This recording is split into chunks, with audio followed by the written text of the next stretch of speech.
Why, hello, and welcome to another arousing edition of what is this called? Yeah, Retail Rapids. Woof, that's my over 30 brain fart there. Uh, Today's episode, I'm going to kind of talk to you. It's kind of going to be a little bit of a hodgepodge. Uh, I'm going to call it Commute, etc. And basically, what that means, I'm going to start off talking about a pet peeve of mine on my drive to work, and I'm going to get into some other topics. So, through most of the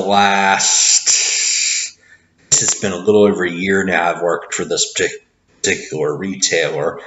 I've taken one way to work, and the pet peeve on that way to work was I get to this intersection, right?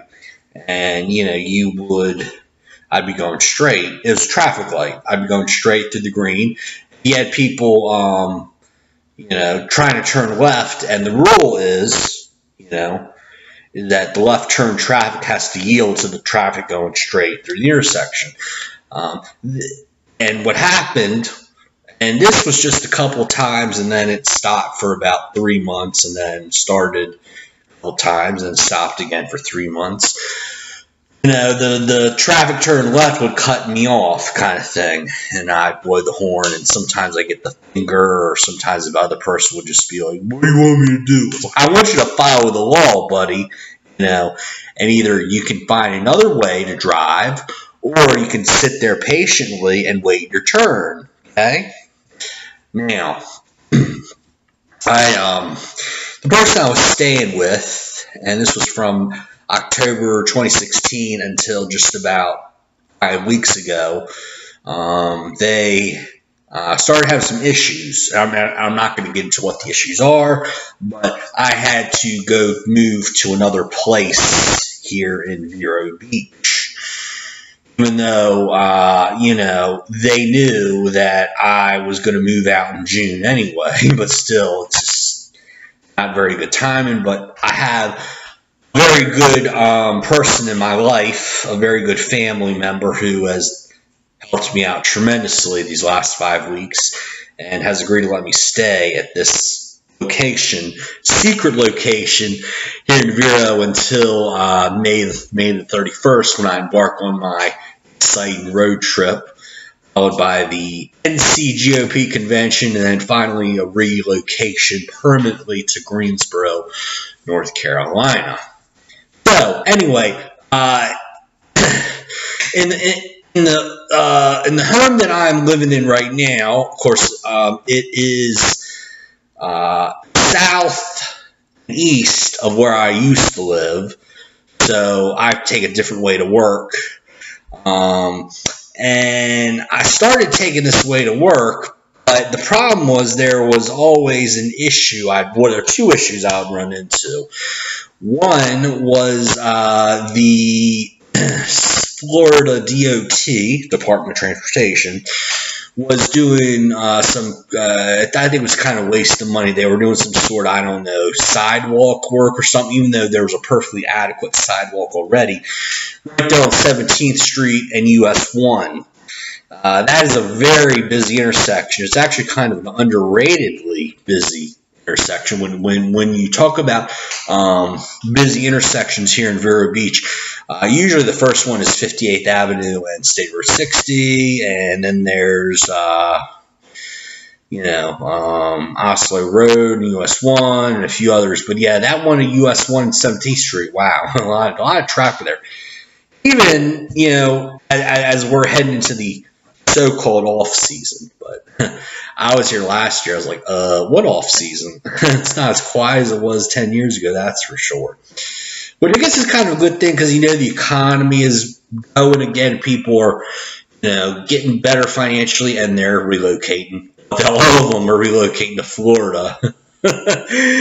That's a good thing or a bad thing. That is for a whole entirely different video vlog. Anyway, this particular intersection, US 1 17th Street, what I said for like the third time now. Okay, I'll get to my point. I swear.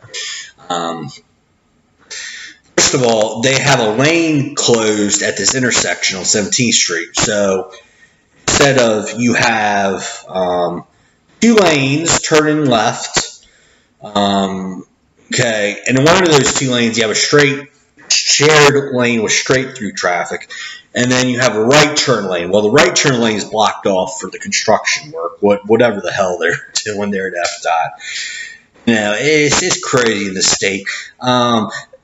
Apparently, FDOT has money to widen I-75 and I-95 from 4 to 6 lanes. But as far as the turnpike goes, they charge a toll on the turnpike, right? But they cannot widen. Apparently, they don't have any money to widen that from 4 to 6 lanes. You know, it's like, okay, here's the I-95 freeway, which they widen. It has no tolls, but they have a toll road, the turnpike, and they can't widen it. I mean, disconnect here. Okay, so traffic backs up at this 17th Street. That's one of my, gripes. But then the biggest gripe of all is I am in the far. Okay, there's 2 turn lanes, right? A dual turn lane. Okay, you turn. You have the far left turn lane, and then you have the turn lane to the right of that, okay? You have 2 turn lanes going into 2 travel lanes on US 1. So, the logical answer of how you're supposed to drive, this is something that probably a preschooler could figure out. Okay, a triangle block goes into a triangle hole. But a circle block does not go into a triangle hole, okay? Now, the logic here when you drive is that if you are in the far left lane turning, you need to stay in the left lane after you complete your turn, okay? For at least, I don't know what the rule is. I would assume probably at least, 50, 100 yards or something, a quarter of a mile or something. And if you are in the far right turn lane, you need to go into the far right travel lane when you turn left. Okay? Now, unfortunately, what has happened every single time I have made a left turn from 17th Street onto US 1 is that I'll be turning, okay, from the far right lane to the far right travel lane, okay? Then there's a bozo that'll turn from the far left lane right to the far right travel lane. Okay, in other words, they'll cut me off. No turn signal, no acknowledgement saying that, hey, I need to get to the right lane immediately. If they put their signal on, I would at least kind of understand. I would let off the gas a little bit. But no, I have to beat my horn and say, beep! And just be frustrated. It's crazy. And it has happened every single time I have gone through that intersection. The only single time it has not happened is when I, 5:30 in the morning on a Saturday morning when I was supposed to show up to work at 6. That's been the only time. Every single other time, Sunday morning, 11:30, it happened then. It happened on Monday, Tuesday, Wednesday, Thursday, Friday. Finally, after about 2 to 3 weeks of this BS, I said, that's it, I've had it. I'm going to take a different way to work. That's what I did. So, yeah, remember, okay, left turn lane goes to the left travel lane, okay? Far right turn lane goes into the right travel lane, okay? Remember that, okay? Now, if you have 2 lanes turn into 3 travel lanes, it's the same principle. Left turn lane, left travel lane. Far right turn lane into the right travel lane. Okay, got that? And then the middle lane will kind of be there for, will be there after a quarter mile and traffic settles down. You can go in that lane if you want. Okay? Now, the only time when I think it's okay to turn from the left turn lane into the right travel lane is if there is an 18-wheeler truck or some very slow-moving vehicle. Okay, then I would say okay, it's okay, because you're not going to cut them off, because they're going to, they're going to be very slow getting through the intersection. That's the only time. Now, moving on to other topics, I want to talk about, when I'm at work. And if you've been to any grocery store in the country, really, or any department store, most checkout lanes, they'll have a number by them, 1, 2, 3, 4, 5, something like that. If the lane is open, that number will be lit up. And if it's not open, if the lane is closed, that number will be turned off. There'll be no light on. Now, unfortunately, where I work down here in Florida, we have a lot of stupid people around here. And some of it is just, it's a lot of old people who are starting to lose their logical reasoning. The same reason why nobody knows how to do a dual turn situation. Kind of same concept, right? What happens a lot of times is I will be asked to go on break. There'll be time for me to go on break, and I'll turn my light off, and that'll mean that I'm closed. Okay. Unfortunately, people here in Florida, apparently, it's hard for them to grasp that concept, and they'll come to your line. Usually, I'll say, "Hey, I'm closed." And usually we'll have to put these little chains and gates up on our checkout, because that's the only way people will be able to comprehend this. Even though, guess what? Being from Maryland, I know all about the Chesapeake Bay Bridge. On the Bay Bridge, you have these overhead lights, okay? And if the lane is open, you'll have a green arrow.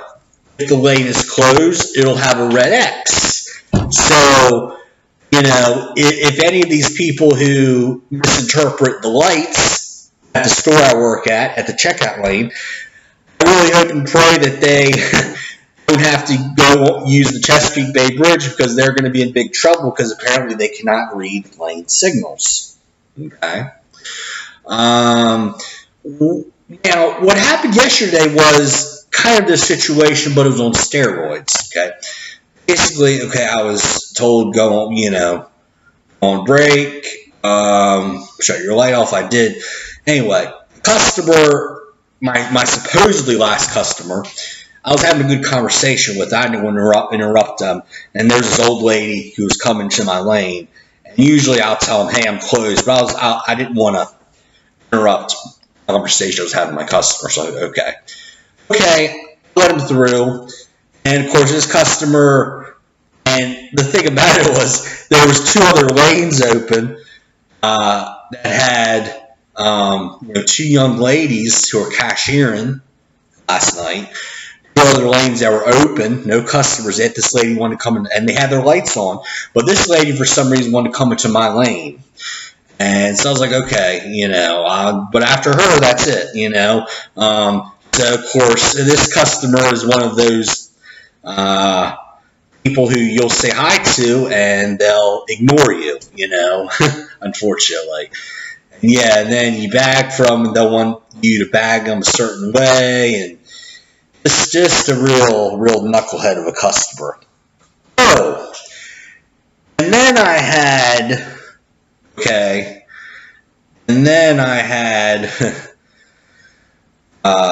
something that never happened to me before with the customer, I was bagging their groceries, and they had bananas, I think a few other fruit items that were really, soft. Had some salad, bags of salad. So I was like, all right, well, I'm gonna, because most of when I get complaints from customers about my bagging, it's usually because they have too many bags or I don't put enough in them. Like, okay, so I put the bananas in, then I put the salad bags in, and I might have put a couple avocados in there too, but nothing, I didn't put any canned goods or nothing that would smush the bananas. Okay, so what happens is I put the bananas in the salad bag in this bag.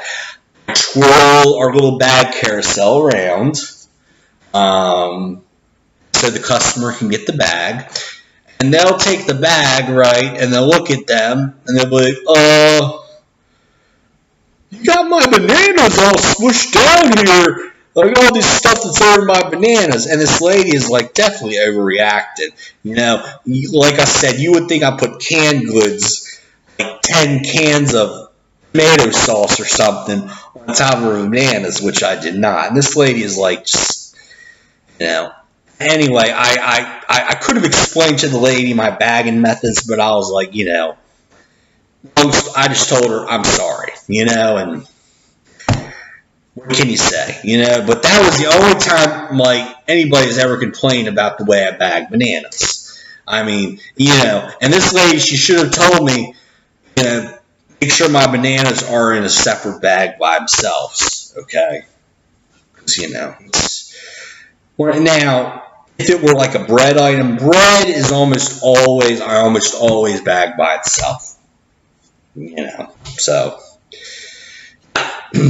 anyway, that's Retail Rapids for this Saturday, May 5th.